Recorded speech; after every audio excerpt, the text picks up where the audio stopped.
Hello and welcome to the HistoryNetwork.org podcast, Season 23, Episode 5, The Battle of Worringen, Part 1.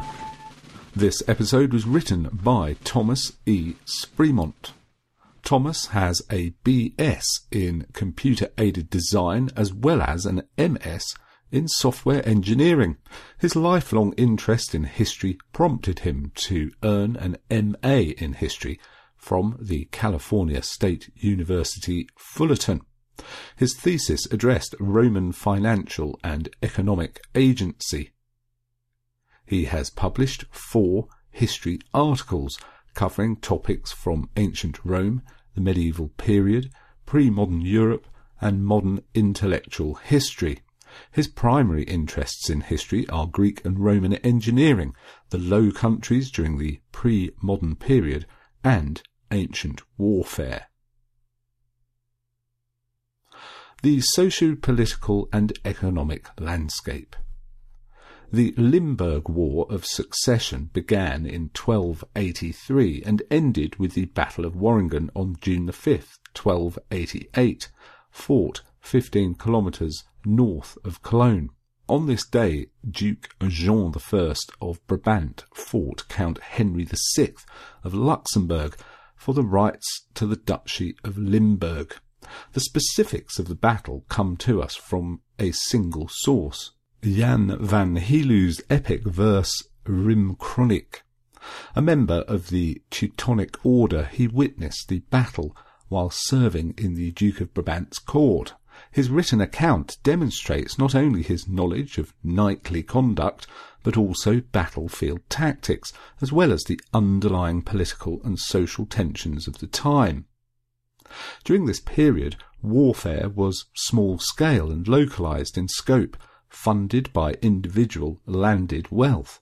The military had not yet transitioned to paid professional, well-disciplined armies. The typical form of armed conflict in the 13th century was the raid, where fortresses played a vital role in medieval strategies. The more castles a lord controlled, the better advantage he held over his opponents. John France notes that historians' general impression of early medieval warfare was shapeless and muddled. With hundreds of fiefs in conflict, knighthood, representing the heavy cavalry, attained its pinnacle by the 13th century and typically won the day with superior numbers and by holding their lines. At the same time, the development of weapons and tactics of the infantry were on the rise and had utility on the battlefield. Metallurgy, manufacturing and technology became prevalent in cities, equipping more soldiers with better armour and weapons. Historians typically view battles during this period as indecisive, lacking any influence in state development. Feudal lords, of which there were many, led military forays to settle old scores, vendettas, rivalries and fights over traditional land disputes. Political and military leaders were one in the same, and the battle was the determining factor in war. The fractured socio-political landscape of what was once the Kingdom of Lotharingia eventually came to head in 1288. Worringen's historical importance lay in the political, economic, religious and social changes of the day, setting the stage for progression into pre-modern Europe. Brabant's keen interest in the economics of trade began with Duke Henry I in 1190. The House of Brabant facilitated trade, established good relations with cities, and granted special land privileges to their subjects. They realized this was critical for their future as a strong, economically independent duchy. Since 1267, Jean I saw Limburg as a vital part of this strategy. Rapid population growth gave rise to large cities such as Cologne. Seigneuries, or lands ruled by lords, saw craftsmen, services and products migrate from manors to cities. Men belonged to social orders, or estates. The first order consisted of the clergy, the second order represented the nobility, and the third order everyone else. These changes caused shifts in power, commerce, and cash, bringing the burghers and merchants of towns into conflict with the landed lords. The ecclesiastical rulers vied for socio-political control in both urban and rural areas, seeking to assert their own authority. The bishops and archbishops, members of the first order, were not meek men of God, but high nobles with lands, incomes, and armies, who led battles and actively fought in numerous conflicts. Donning liturgical vestments and a crosier did not interfere with the militaristic archbishops from strapping on armour and leading heavy cavalry charges. The political and economic interests of the lords and their vassals of the second order came into conflict with the merchants and the bourgeoisie, who saw no need for aristocratic rules and customs. In fact, they considered these to be an impediment to their business concerns. Growing wealth enabled city dwellers to create their own sense of social status within the third order, dispensing with the notions of noble birth and the established structures of the second order. Control of Limburg not only promised a reliable and immediate cash income, but expanded power as well as opportunities to eliminate or weaken traditional opponents. Cologne, an important trading centre, dominated the Lower Rhine. Ruled by Archbishop Siegfried II of Westburg, the city sat at a major crossroads between the east and south, and connected these trade routes to prosperous Flanders and beyond. The ecclesiastical princes of Germany placed tolls along the Rhine, which numbered 54 by the end of the 13th century. The growth of Cologne put the citizens at odds with their traditional overlords, the archbishops. For centuries, cadets of the nobility entered the first order, but did not give up their family ties or secular interests. From Archbishop Hermann III in the 11th century until 1801, all of the archbishops of Cologne were of high nobility. This created a sense of personal ownership by the archbishops, who used the city for power and prestige. This strife was not a new phenomenon, as the Bishop of Utrecht was killed in 1227 during a dangerous uprising against his rule. In 1229, citizens of Flanders and Wallonia united and formed a league that neutralized the power of the Bishop of Liège. In 1262, the city militia of Strasbourg defeated Bishop Walter of Geroldsieck, where he attempted to exercise his seigneurial rights.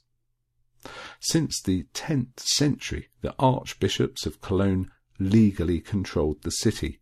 At first the merchants prospered, but over time the tension between the citizens and archbishops grew, beginning with an uprising in 1074 and then an armed attack in 1112. Consecrated as Archbishop of Cologne in 1275, Siegfried II's hostilities with the bourgeoisie proved more significant in terms of the political impact than his predecessors. His constant raids into the country of Berg also created great enmity between him and the rural peasants, as well as Adolf, Count of Berg, all of which came to a head in the Battle of Worringen. The Limburg War of Succession and the Battle of Worringen. The death of the Holy Roman Emperor Frederick II in 1250 left a vacuum of imperial power, weakening the central authority of future emperors. The Great Interregnum allowed fief holders to operate in complete autonomy. Frank R. Lewis described this period as an era of intestine feuds and local wars, of bloodthirsty reprisals and savage revenge, of murder, rapine, and terror. The Limbourg War of Succession began with the death of Duke Valoran IV of Limburg in 1279, who left no male heirs. His daughter, Ermengarde, inherited the duchy and was married to Count Reinhold I of Gelders. Her cousin Adolf of Berg, nephew of Valoran IV, also laid a claim under Salic law, disputing Ermengarde's succession to Limburg. Raising the stakes, Ermengarde died childless on the 12th of May 1282, and her husband Reinhold laid claim to Limburg. Adolf, politically, militarily, and financially weak, could not challenge Reinhold, and subsequently sold his rights to a rival, Duke Jean I of Brabant, in 1283. The Duke made his claim by marching against Reinhold of Gelders on July 17, 1284, near Gallop on the river Gerle. The Franciscan monks facilitated a truce through the arbiters Guy de Dampierre and John II, the powerful counts of Flanders and Hainault. Both Jean and Reinhold outright rejected their settlement offer and continued their military skirmishes. Weary of the years of constant armed conflict with the Duke of Brabant, Reinhold sold his claim to his relative Henry VI, the Count of Luxembourg, for 40,000 marks upon counsel from Siegfried II. They formalized this act during an assembly of lords at the Château de Fauquemont on the 16th of May 1288. Upon hearing this news, the Duke of Brabant immediately took up arms and led a cavalry of 1,500 to Valkenburg, hoping to catch his enemies by surprise. Most of the participants had already left the castle, but the Count of Flanders remained, and he tried to broker an agreement between the Duke of Brabant and the Count of Gelders. However, the Duke was enraged at Siegfried for facilitating the sale of Reinhold's claim. Jean, frustrated with his inability to immediately engage the Archbishop in battle, took out his anger by ravaging the Archbishop's lands in the countryside of Bonn. In retaliation, the Duke and his men also hunted with his hounds in Siegfried's parks at Brühl for sport, food, and as preparation for the upcoming battle. The merchants in Cologne allied themselves with the Duke of Brabant because the onerous taxes levied by Siegfried impeded their business interests. The Archbishop built a fortress at Worringen, enabling him to collect tolls on both road and river traffic. The patricians of Cologne pleaded with Jean for help, as they thought destroying the tower in Worringen would aid their cause. They formalized this alliance in Cologne, and then on May 25th Jean met with his other allies, the Counts of Jülich, Berg and Lamarck, for war preparations. This gave Jean the strength he needed to end his drawn-out conflict for Limburg. Afterwards he marched to the town of Worringen, where he besieged Siegfried's fortified tower. The Archbishop believed Jean to be at a military disadvantage because he had advanced so deep into enemy territory. Siegfried hastened to gather his army, travelling from Bonn to Strasbourg, soliciting the lords of every castle to join him, and many did. His forces met north of the Erft River, a tributary of the Rhine. After this mustering, their combined armies moved south to Brauweiler in order to cut off the Duke's supply lines from Cologne. In part 2 of this podcast, we'll find out how the battle went and what the aftermath meant and the changes that resulted from it. Don't forget, you could write a script for us too if you like, and don't be daunted about doing that because we are here to help. If you've got an idea for a podcast script and you'd really like to get one written, but you're not quite sure where to start or how to go about it, then just drop us a line and we'll be glad to answer your questions and even give you a hand in getting it done.